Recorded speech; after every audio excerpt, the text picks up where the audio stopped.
तो फ्रेंड्स, आज मैं आपको एक ऐसी बात बताने जा रहा हूँ जो ना तो आपने सुनी होगी और ना ही किसी ने यह बताई होगी। तो ये वीडियो उन लोगों के लिए मैं आज बना रहा हूँ जो हमारे ऋषि मुनियों को या धर्मगुरुओं को खराब बताते हैं। यह बताते हैं कि जाति प्रथा उन्होंने ही चलाई है या ऋषि मुनियों के टाइम से या वैदिक टाइम से चलती आ रही है। तो आज मैं इस रहस्य को आप सभी के सामने खोलने जा रहा हूँ या बताने जा रहा हूँ। तो मैं बताता हूँ कि जाति प्रथा कब से चली आ रही है और इस जाति प्रथा का मीनिंग क्या था, अर्थ क्या था। तो आपके जो भी उलझी बुद्धि थी, आज मैं वो सुलझाने की कोशिश करूंगा अगर आप ध्यान से सुनोगे तो चलो अब बात करते हैं कि ऋषि मुनियों ने।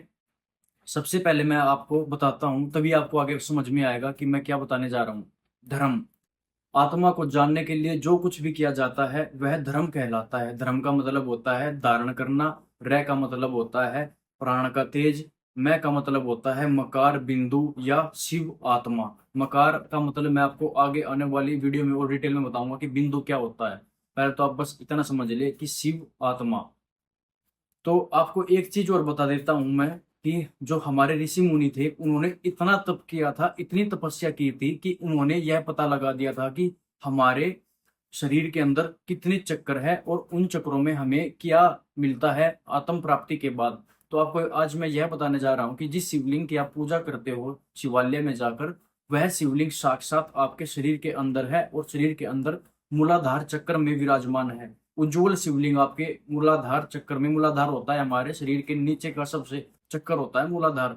वहां पे आपको अगर आप क्रिया योग में या आत्म योग में इतनी तपस्या कर कर हासिल कर लेते हैं कि आप इतने लेवल पर पहुंच जाते हैं तो आपको वह शिवलिंग दिखना आरंभ हो जाएगा। जो हमारे ऋषि मुनि थे इसी की शिक्षा देते थे।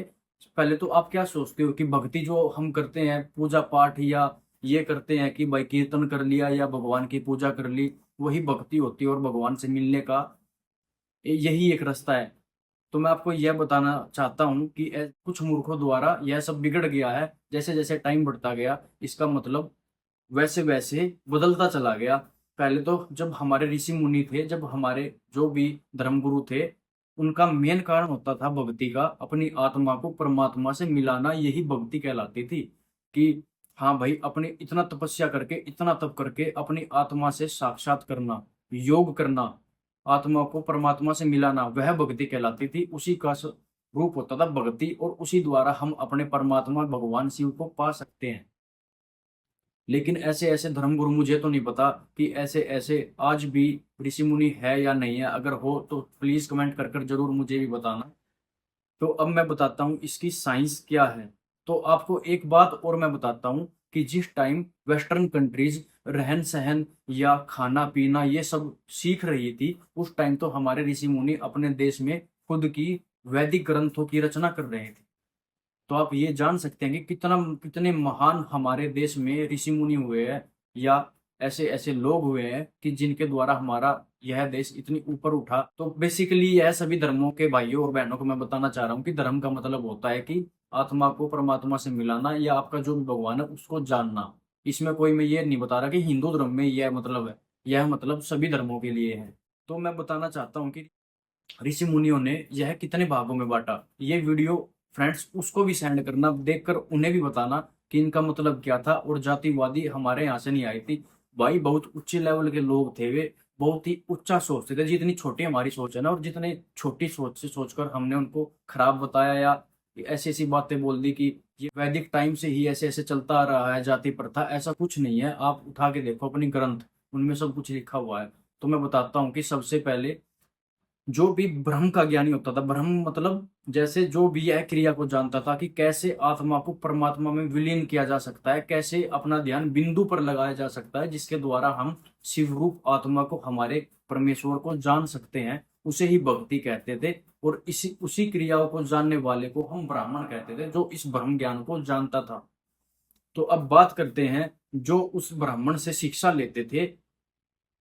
ब्राह्मण था, ब्राह्मण के शिष्य होते थे। जो भी शिष्य ब्राह्मण से शिक्षा लेते थे, क्या शिक्षा लेते थे कि जैसे अपनी आत्मा को परमात्मा से मिलाने की क्रिया योग की शिक्षा लेते थे। और जो उसमें अड़चन पैदा होती थी, जो भी विकार आते थे, उनसे लड़ने के लिए जो भी वे साधना करते थे, कर्म करते थे, तो उन्हीं को बोलते थे हम क्षत्रिय।